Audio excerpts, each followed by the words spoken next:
नमस्कार साथियों, मैं शेखर यादव आप सभी का अपने इस YouTube चैनल में हार्दिक स्वागत करता हूं। साथियों, आज का विषय है वित्तीय वर्ष 2020-21 के लिए आयकर विवरण प्रपत्र कैसे भरें। दो प्रकार के प्रपत्र हमारे सामने उपलब्ध हैं, एक नवीन और एक पुराना। तो इस वीडियो में हम आज जानेंगे कि दोनों प्रपत्र को कैसे भरें। तो चलिए वीडियो शुरू करते हैं। सबसे पहले हम शुरुआत करेंगे पुराने प्रपत्र से। मार्च 2020 से फरवरी 2021 तक की गणना हमको यहाँ पर करनी होती है। बेसिक के कॉलम में आपका जो भी बेसिक है वो आप बेसिक यहाँ पर 12 महीने का फिल करेंगे। या तो जुलाई में आपका इंक्रीमेंट लगेगा या फिर जनवरी में आपका लगेगा। डीए के कॉलम में 17% डीए, कोई भी चेंज नहीं है, सभी के लिए समान है ये। एचआरए जो है यहाँ पर एग्जाम्पल के तौर पर 1340 दिया गया है। ये एचआरए सबका अलग अलग होता है, आप अपने हिसाब से एचआरए फिल करेंगे। टोटल सैलरी की बात करें ग्रॉस अमाउंट की, तो basic plus DA plus HRA मिलाकर ग्रॉस अमाउंट होता है। एनपीएस के कॉलम में यहाँ पर या तो एनपीएस का कॉलम होगा या फिर जीपीएफ का कॉलम होगा। एग्जाम्पल के तौर पर मैंने एनपीएस का रखा है, तो मैं यहाँ पर एनपीएस का फॉर्मूला बता देता हूँ। बेसिक प्लस डीए का 10% यहाँ पर निकलेगा, जो कि आप स्क्रीन पर फॉर्मूले को देख सकते हैं। बेसिक प्लस डीए का 10% निकालने के बाद 12 महीने का यहाँ पर हम कैलकुलेशन कर लेंगे एनपीएस का। जीआईएस 87 रुपये, शिक्षकों का, लिपिक का 83 रुपये होता है और चतुर्थ श्रेणी कर्मचारी का 41 रुपये होता है।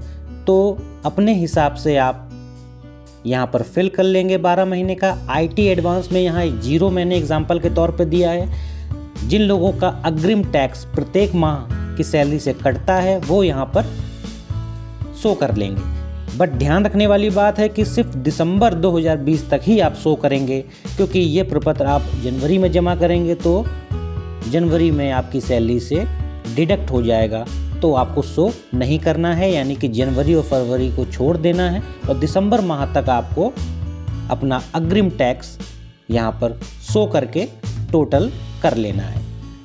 डोनेशन की बात करें तो जो भी आप डोनेशन देते हैं उस साल में किसी को भी 80G के अंतर्गत उसकी आपको छूट मिलती है। यहाँ पर एग्जाम्पल के तौर पर 1509 रुपये मैंने दिखाया हुआ है। ये आगे मैं बताऊंगा कि इसकी छूट कहाँ पर मिलेगी। अब सभी का आपको टोटल निकाल लेना है, यानी बेसिक का 12 महीने का टोटल, डीए का 12 महीने का, एचआरए का 12 महीने का, ग्रॉस अमाउंट का, एनपीएस का, जीआईएस का और अग्रिम टैक्स का टोटल निकाल लेना है। अब नीचे के सेक्शन में जो भी आपको एरियर मिला हो, यानी मैंने यहाँ पर एग्जांपल के तौर पर बोनस को दिखा रखा है। यहाँ पर और भी अगर आपको कोई एरियर प्राप्त हुआ हो तो यहाँ पर आप शो कर सकते हैं और सभी का ग्रांड टोटल निकाल लेंगे। एनपीएस धारकों के लिए बोनस पूरा नकद भुगतान होता है और जीपीएफ धारकों के लिए अगर बोनस 6908 है तो 5181 जीपीएफ में चला जाता है और 1727 उनको नगद भुगतान होता है। ग्रॉस अमाउंट की तरफ हम आगे बढ़ते हैं और एरियर का मिलाकर जो टोटल ग्रॉस अमाउंट है वो यहाँ पर हम लिख लेंगे। 80C की तरफ बढ़े, 1.5 लाख की छूट मिलती है। एनपीएस की कटौती में एनपीएस, यदि जीपीएफ है तो आप यहाँ जीपीएफ रखेंगे। एलआईसी में अगर आपने जमा किया है तो एलआईसी को फिल कर लेंगे। ट्यूशन फीस में बच्चों की 2 बच्चों तक की ट्यूशन फीस, पीपीएफ में पीपीएफ, हाउसिंग लोन में प्रिंसिपल अमाउंट, सुकन्या समृद्धि योजना यदि है तो उसमें, और जीआईएस की कटौती में आपने ऊपर जीआईएस का टोटल किया हुआ है, मैं हाईलाइट कर दे रहा हूँ। यही अमाउंट आप यहाँ पर 1044 जीआईएस में लिख देंगे। उसके बाद आप यहाँ पर देख पा रहे हैं कि 1.5 लाख से ऊपर की हमारी सेविंग है, लेकिन आप केवल 1.5 लाख तक की ही छूट यहाँ पर प्राप्त कर सकते हैं। कैलकुलेशन को आगे बढ़ाते हुए कुल आय में ग्रॉस अमाउंट को लिखेंगे, उसके नीचे जोड़ें एनपीएस नियोक्ता अंशदान 14%। ये कंट्रीब्यूशन कैसे प्राप्त होता है, कहाँ देख सकते हैं, इस पर मैंने विधिवत एक वीडियो बनाई हुई है। आई बटन पे लिंक है, वीडियो के डिस्क्रिप्शन में भी लिंक है, वहाँ पर आप जाके इसको देख सकते हैं। चलिए फिलहाल यहाँ समझते हैं कि 14% हम कैसे प्राप्त करेंगे। बेसिक प्लस डीए का 10% ये हमारा कंट्रीब्यूशन होता था, यानी एम्प्लॉय का कंट्रीब्यूशन होता था। बेसिक प्लस डीए का 14%, यानी कि ये गवर्नमेंट का कंट्रीब्यूशन प्रत्येक माह हमको प्राप्त होता है। तो यहाँ पर कैसे कैलकुलेशन करेंगे, तो 12 महीने का जो बेसिक का टोटल निकाला है आपने, 12 महीने का जो डीए का टोटल निकाला है आपने, तो 12 महीने का बेसिक प्लस 12 महीने का डीए, इसका 14% निकालने के बाद आपको प्राप्त हो जाएगा, जो आपको यहाँ पर लिख देना है। आगे बात करेंगे घटाएं मकान किराया भत्ता। अगर आप रेंट पर रहते हैं तो यहाँ पर आप छूट प्राप्त कर सकते हैं। यहाँ पर भवन ऋण ब्याज की भी छूट मिलती है, यानी कि अगर आपने कोई लोन ले रखा है, हाउसिंग लोन, और आप उसका ब्याज दे चुके हैं, तो 2 लाख रुपए तक का ब्याज यहाँ पर आप छूट के रूप में प्राप्त कर सकते हैं। आगे बढ़ते हुए घटाएं मानक कटौती 50,000, यानी स्टैंडर्ड डिडक्शन 50,000 की यहाँ पर छूट लेंगे। शेष आय की अगर हम कैलकुलेशन की बात करें तो कुल आय प्लस 14% नियोक्ता अंशदान माइनस मकान किराया भत्ता या फिर भवन ऋण ब्याज माइनस 50,000, जो धनराशि प्राप्त होगी वो शेष आय में हमें लिख देनी है। अन्य आय की बात करें तो अदर इनकम ऑफ सोर्स अगर आपका है तो वो धनराशि लिख देंगे। साथ ही साथ पूरे साल का सेविंग अकाउंट में जो भी इंटरेस्ट बैंक के द्वारा प्राप्त होता है वो यहाँ लिख देंगे। सकल आय की अगर हम बात करें तो अन्य आय प्लस शेष आय को जोड़ने के बाद सकल आय हो जाता है।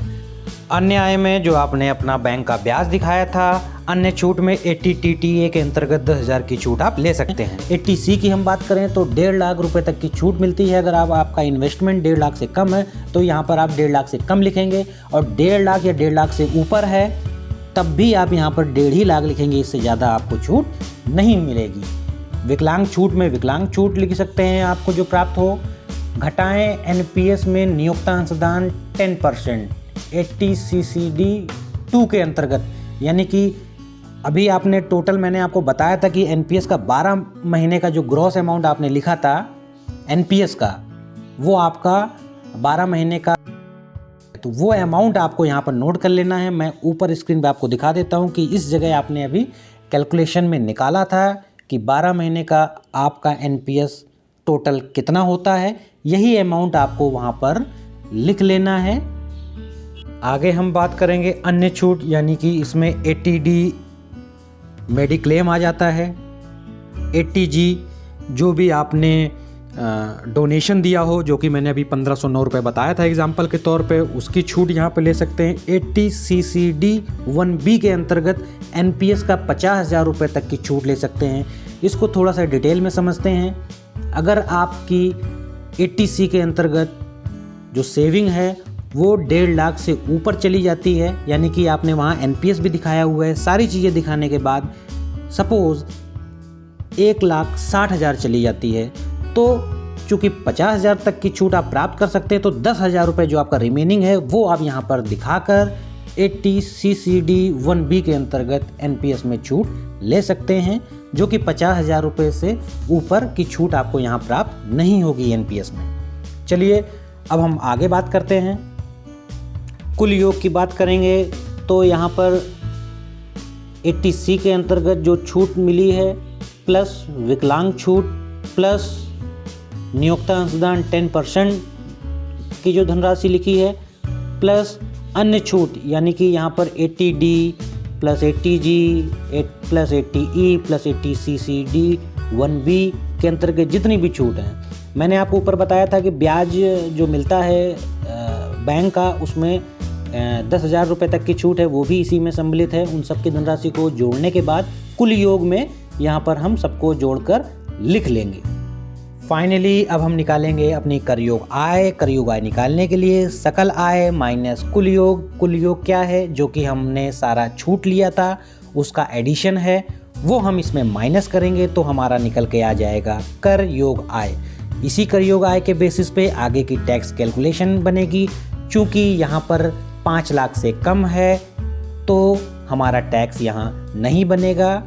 हालांकि टैक्स नहीं बनने पर भी यदि आपका कोई अग्रिम कटा है किसी सैलरी से तो आपको यहाँ डिस्प्ले करना है, जो कि आगे वित्तीय वर्ष में जब आप अपना ITR फाइल करेंगे तो 26AS में आपकी कटौती दिखनी चाहिए। कैसे दिखेगी इसकी भी मैंने एक वीडियो बनाई है, इस वीडियो के डिस्क्रिप्शन में मैंने लिंक डाल दिया है और आई बटन पे भी लिंक है, वहाँ पर आप जाके देख सकते हैं कि 26AS फॉर्म इनकम टैक्स की वेबसाइट से कैसे डाउनलोड किया जा सकता है। प्रपत्र और नए प्रपत्र में यहाँ पर स्लैब में थोड़ा सा अंतर है। पुराने में 0, 5, 20, 30 और नए में 0, 5, 10, 15, 20, 25 और 30% का स्लैब दिया हुआ है। चलिए यहाँ पर अगर हम मान लेते हैं हमारी कर योग आय 5 लाख से ऊपर है तो कैसे टैक्स का कैलकुलेशन करेंगे, चलिए देख लेते हैं। 2.5 लाख तक कोई टैक्स नहीं देना है। 2.5 लाख से 3 लाख तक आपको 5% टैक्स पे करना है। 5 लाख से 10 लाख के बीच में आपको 20% टैक्स पे करना है और 10 लाख से अधिक होने पर आपको 30% टैक्स पे करना है। फिर सारी स्लैब की जो धनराशि आई है सभी को जोड़ने के बाद यहाँ पर कुल आय में यहाँ पर हम नोट कर लेंगे। आयकर में